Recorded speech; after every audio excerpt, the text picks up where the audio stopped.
StrayAllDay.com. You're now tuned into the show where you learn the discipline to show up day after day to do the work, the confidence to put yourself out there boldly and authentically, and the mental toughness to continue showing up, doing the work, putting yourself out there, even when the success you've expected to achieve has yet to be achieved. And on top of all this, you get a huge dose of personal initiative that is go-getter energy that moves any one of us, including yourself, to go and make things happen instead of waiting for things to happen. And then we put all this together into a series of frameworks, approaches, insights, strategies, and techniques all underneath the umbrella of one unified philosophy that's called Work on Your Game.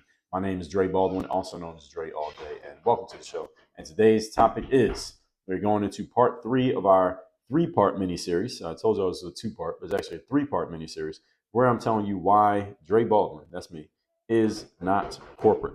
Before we get into this, I remind you all of 2 things. First of all, my daily motivation and Monday motivation messages guaranteed to have you focused, sharp, and on point to start your day or your week, respectively.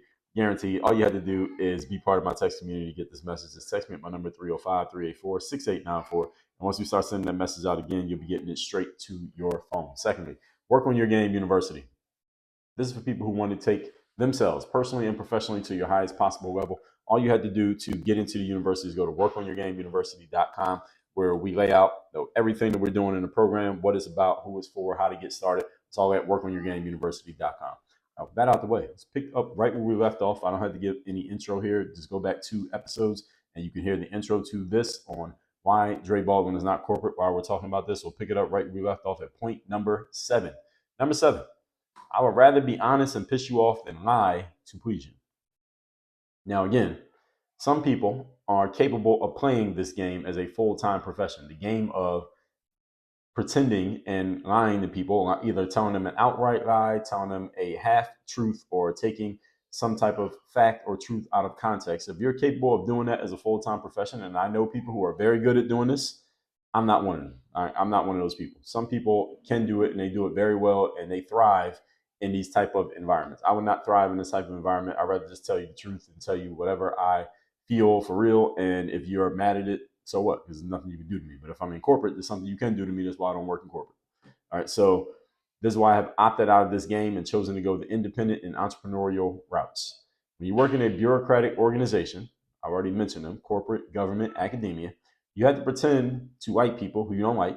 You have to pretend to accept things that you're not in favor of. You have to learn how and when to be quiet. You got to be quiet even when you want to say something. I don't like holding my tongue. I think you can tell that. That's why this show exists. I'd rather tell you the truth and you decide that we should go our separate ways, or you just decide unilaterally you're going to go a separate way, which by definition makes us go separate ways, and I'm not going to follow you, rather than me telling you a lie just to keep you around or to keep myself around. And I've found in my life that anytime that I've found myself lying to a person in any way, whether telling them a half truth, whether I'm telling the truth out of context, or literally just lying to them just because I wanted to maintain the relationship, I ended up in a worse position by trying to maintain it than I would have been had I just walked away from the beginning. I want you to rewind that and listen to it again if you didn't catch what I just said. Trying to appease people by not being true to yourself only makes the situation worse for you. It might help them, but it makes it worse for you because you're not being real with yourself. You see, you can lie to the world all you want. I can sit here and lie to you all day, every day. You wouldn't know which ones were lies and which ones were truth for the most part, depending on what I tell you. But I know if I'm lying. See, I know when I look in the mirror if I lied to you. You don't know if I lie. And if you lie to me, I don't know if you're really telling a lie, depending on what the lie is. But you know when you're lying. Any lie you've ever told, you know that it was a lie. Now, the rest of the world may never find out that it was a lie, but you know it's a lie. And that's what I don't like doing. I don't like lying to myself and knowing I'm lying to myself. 12, work on your game commandments. And I did a whole series on the work on your game commandments, by the way. If you didn't hear it, that was episode number 2219. It was a 4-part series. And one of them is self-honesty. Self-honesty is one of the 12 work on your game commandments, because you got to be honest with yourself before anybody like me can be honest with you. See, I can't tell you a truth that's going to help you if you can't tell yourself a truth that you need to hear the truth. Because if you don't decide you need to hear the truth, then nothing I say is going to get through. It's just going to bounce right off of you, and we both be wasting our time. So I don't like holding my tongue. And I'd rather tell you the truth and you decide, again, to go another way than we hang around each other. I don't like being fake with people. And I have seen and known and still see and still know people who are really good at being fake with people. And again, I'm not saying it as anything negative against them. I'm saying it to some people, this is just their natural personality. They are good at doing it. I'm not really good at doing it. So this is why, again, I know the places that work for me. I know the places that don't work for me. One of the keys of being successful in life, folks, is knowing yourself, knowing what spaces you belong in, what spaces you don't belong in. I wouldn't have been a very good sumo wrestler. My body's not made for that, but I was good at playing a sport like basketball. I was made for that. I was good at doing things like running. I was made for that. And a person who's a sumo wrestler probably wouldn't do well as a volleyball player or a basketball player. The body's not made for that type of activity. You got to know yourself. And again, it doesn't make you right or wrong or good or bad compared to other people. This is the reason why we have diversity, real diversity. I'm not talking about the DEI type of diversity, but actual diversity. We want to have that in life because everybody needs to be unique. If everybody was the same, then we wouldn't need all of us. Everybody could just go. We just have one person. So I don't like doing a lot of, again, dealing in corporate generally. I've done some corporate stuff, but I don't do a ton of corporate stuff because I just don't like the fakeness of the environment. You can't really tell people the truth when you're in a corporate space. Even me, if I go to a corporate event or something, I've done some corporate events where I might tell a joke that you all listening to this will laugh at. But if I tell that same joke in a corporate environment, people who want to laugh don't laugh because they know they're not supposed to laugh with their bosses watching at whatever it is that I said. I've seen this happen. This happened right in front of my face. So this is why I don't even like going into those environments because I don't want to even put myself in that position because it's not my ideal position. That's not my ideal audience. Point number 8. Today's topic, once again, is why Dre Baldwin is not corporate. Number 8, I cannot stomach seeing incompetent and fake people being rewarded for bullshit. I can't deal with it. If I see a person who is incompetent, fake, or otherwise trash, a non-performer, being rewarded for something other than actual performance, which they can't be rewarded for because they don't perform, I can't deal with that. I would have to say something like, what the hell is this? This is crazy. If you work in any of these bureaucracies that I mentioned, you have seen plenty of this. You've seen people get promoted, people get rewarded, people handed bonuses, people given recognition when they have no substance, no gain, no performance, and no track record. Any of you who works in a bureaucracy, have you seen this happen? Have you seen someone in government? What's the person in the government? I can't remember this gentleman's name. Is a man, but he lives as a woman, and he got they gave him like the Woman of the Year award, something in the government. And this man who lives as a woman is like one of the heads in somewhere in the military. You know what I'm talking about? This person who I'm talking about. Let me find this person's name. Let's see if I can find it. I believe the name is. I'm looking it up so I can see if I got the right name. I believe I got the right name, but this is something crazy. Yeah, Rachel Levine is this person's name. Y'all familiar with this individual? Rachel Levine is this person. Now, Rachel Levine is a man who lives as a woman. I'm not even calling him transgender because no such thing as transgender. You cannot change your gender. Again, this is another reason why I can't work in corporate. Now, Rachel Levine, I'm looking at Wikipedia, is an American pediatrician who has served as the United States Assistant Secretary for Health since 2021. And is an admiral in the United States Public Health Service Commission Corps.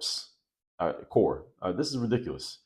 And Levine is a professor of pediatrics at the Penn State College of Medicine. I didn't know he worked at the Penn State College of Medicine. I'm looking at the Wikipedia, it's calling Rachel she, but this is a man. Rachel Levine is a man. And they became, let me see if I can find anything. So it says, Levine is one of only a few openly transgender government officials in the United States and is the first to hold an office that requires Senate confirmation. So any of you out there trusting the government, understand something. President Joe Biden is the one who appointed Rachel Levine, and the Senate are the ones who confirmed Rachel Levine. They confirmed that Rachel Levine should be there. And Rachel Levine became the first openly transgender 4-star officer in the nation's 8 uniformed service. And the USA Today in 2022, I don't know if y'all know about this. In the 2022, USA Today named Rachel Levine as the Woman of the Year for women who have made a significant impact on society. Are you fucking kidding me? This is a man, literally a man who now lives as a woman, and USA Today gave this man the Woman of the Year award. All right, let me see if I can find out if they even mention, because I think one of the things with transgender people, which is not even a real thing, one of the things with transgender people is that you don't even mention their previous name because that's like some negative thing about them. Rachel Levine has 2 children who Rachel, transitioned from male to female in 2011, was married to a woman in 1988 and got divorced in 2013. So how is that possible? So this person, Rachel Levine, this man, got married in 1988 and got divorced in 2013. So what is that? 10, 25-year marriage, 25-year marriage. But the last 2 years of the marriage, Rachel Levine had already transitioned into a woman. So what was Martha Peasley doing those last 2 years? Because it ain't a man you with anymore, who you had 2 kids with. Like, this is ridiculous. Anyway, this is something that's going on in society these days. I don't know if any of you knew about this. The whole point being, I'm bringing that up because it flashed into my mind when I was saying what I was saying here in point number 8. When you work in one of these bureaucracies, you have to act like this is a thing. So I guess if I worked in the government and I saw Rachel Levine walking down the hallway and I referred to Rachel as a man, I would be doing something wrong, and I'll probably be getting fired or dressed down or admonished by my bosses for saying that. And I couldn't deal with that. I would either have to quit or I had to get fired. But there's no way I'm going along with that. There's a man walking around as a woman, and President Joe Biden appointed this person, and the Senate confirmed him. I just gave that to you. That's an actual fact. Now, I would guess that, being that you're a listener of this show, you are not one of the recipients of these bullshit awards or promotions or recognition for a lack of substance like this man who is walking around as a woman, because you are a person who brings actual substance to the table. Now, in the corporate world and in other bureaucracies, substance alone is often not enough to move you forward. I know people who work in corporations who were trying to get a promotion, and they were saying, well, I might not get the promotion because I'm white and a man, and they might have to promote a gay person or a female or a black person just because. And they were worried that they might not get a promotion just based on that bullshit. I'm completely against that. I'm completely against the concept of someone getting a recognition or an award based on some immutable identity characteristic that has nothing to do with their ability to perform. Work on your game is all about performance and producing results. If you are getting a reward based on something other than performance and producing results, you did not earn that award and you don't deserve any respect for it. That's where I stand. So when you're a person who brings actual substance to the table, substance alone might not be enough for you when you're working in a bureaucracy. In the performance world, like the world that I live in, substance alone is enough. Actually, it's not always enough, but substance matters more. I say it plays more of a role in a world like where I am than in other worlds. So you can have a lot of substance, but you still got to do other things. You got to market, you got to get the right people, you got to get the message out there. You still have to do other things. Substance is not just the whole thing, but substance alone could maybe not move you forward at all when you work in a place like a bureaucracy for reasons that I just outlined above. The business world, folks, is not a meritocracy, whether you're an entrepreneur or not. It is not a meritocracy. Politics play a huge role, and politics sometimes mean you got to be fake and push things that you know are bullshit for the purpose of moving yourself forward. This is just you gotta eat the shit. There's the shit sandwich that you have to eat. I talked about this in episode number 1663, your favorite flavor of shit sandwich. Sometimes you got to eat a shit sandwich when you're working in a politically charged space. And you got to drink that juice and push the bullshit. You don't have a choice if your goal is to advance. Now, if you want to advance, you got to do this. If you don't want to advance and you're okay staying where you are or even getting demoted, then you can speak your mind. And they won't kill you, but they're not going to move you forward either. So if you work in one of these spaces, you already know that I'm telling the truth. This is not news to you. You already know exactly what I'm talking about. If you're thinking about working in one of these spaces, then this is what you're going to have to deal with. And if you used to work in one of these spaces, you are probably smiling, listening to me because you're glad that you're not dealing with it anymore. This is the game. I simply don't want to deal with this stuff. And that's why I don't work in corporate. And if I was to even be considered to do anything corporate, all they would have to do is listen to this little 3-part series here, and that would be the end of that. All right, point number. So I'm burning the bridge on purpose. Point number 9. Today's topic, once again, is why Dre Baldwin is not corporate. Number 9. The educational system of America is designed to train you to succeed in the corporate world. It is designed to train you to succeed in bureaucratic organizations. That's what the educational system did. That's K through 12. College 2 is designed to get you ready for exactly what I'm trashing in this series. And I personally tell you, I failed that training. I failed the educational system's training to get me ready for the corporate world. The reason that I failed is not because I didn't graduate from college, which I did. The reason I failed is because I failed to become a corporate employee. Even though the system was designed to make me into one, I didn't become one. I went off track. Many people don't know the origins of the educational system in America, although Many of you have invested nearly 2 decades of your lives, sometimes more, into that very system. So let me educate you really quickly. The educational system of America, as presently constructed, was designed during the Industrial Revolution. It was the period of time around, we'll just say it was a long period. It was a period of time when a lot of things were being built, mechanical things were being built by hand. The world that we're in now is a lot of technological revolution. So a lot of the work being done these days, a lot of the man labor is being done through the brain and through computers, whereas during the Industrial Revolution, things are being done by muscles and by hand. This is why a lot of men worked and a lot of women did not work, because there wasn't a lot of things that women could do nearly as efficiently or effectively or even equal to men, because men are physically stronger than women. So women were generally in the home and men were usually the ones at work doing things, manual labor, physical labor with their muscles.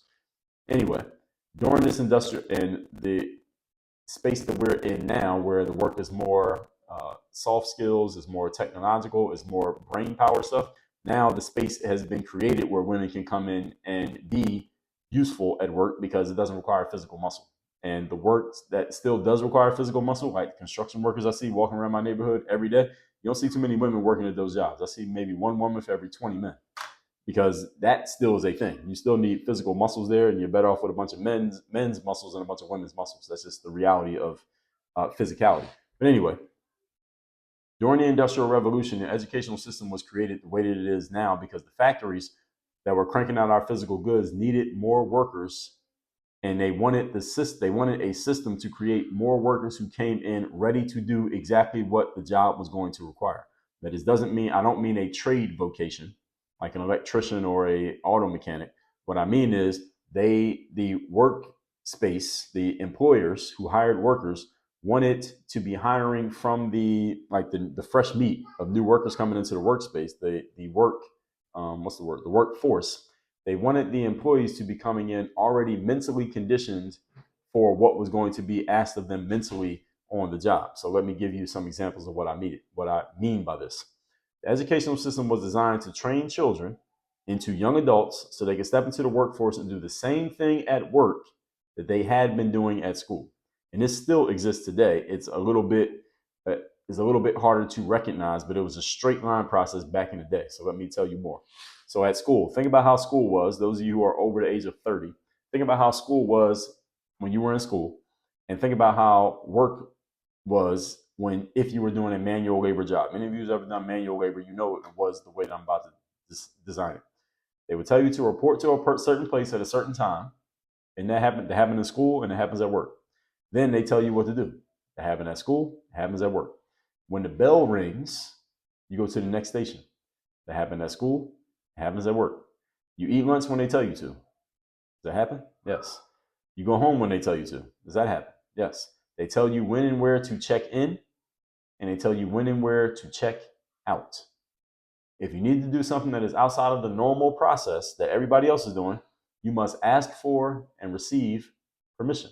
Like when you were in third grade, you need to go to the bathroom. You had to raise your hand, get permission from the teacher, get a hall pass, go to the bathroom, come back, put the hall pass back, and sit down and shut up again. Same thing at work is preparing you for exactly how things work at work. Notice that many of the things that you do at work, you were doing at school. And the interesting thing is, again, I was a good worker at the places where I did have jobs. I just knew I didn't want to do that for the rest of my career. Again, if I worked for your company, I'd be one of your best workers, probably one of your best, maybe the best and your favorite, because I know how to follow the rules and I can execute. It was also the reason why I know how to put together a good system. I know how to lead people these days, because good soldiers make good generals.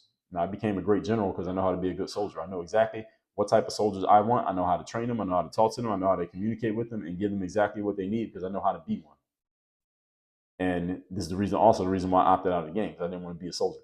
At the same time, I got to the point mentally where I decided that I'll never be one again. And again, as I told you earlier in this series, this is a decision, not a skill.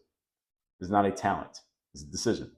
Decision means, first of all, it's available to everybody. Secondly, it means you're cutting off every other possibility. That said, let's recap today's class, this is part 3 of our mini series, Why Dre Baldwin is Not Corporate. Number 7, I'd rather be honest and piss you off than lie to you to please you. And a lot of people don't have that ability. Number 8, I cannot stomach seeing incompetent and fake people being rewarded for bullshit, like this Rachel Levine, who's actually a man, walking around as a woman who President Biden appointed and the Senate confirmed, and they're walking around acting like this is a woman when it's actually a man. That is ridiculous. And to have that in the in the armed forces and the government. It shows you just how pernicious the nonsense is these days throughout these bureaucracies. And number 9, the educational system is designed to train you to succeed in the corporate world. I failed that training because I didn't go into the corporate world, even though I was properly trained to do so. All that said, folks, that ends this 3-part mini series, but we are going to keep the show going tomorrow. Make sure you go to workonyourgameuniversity.com. That's where you get to work with me directly. You get access to all of our courses.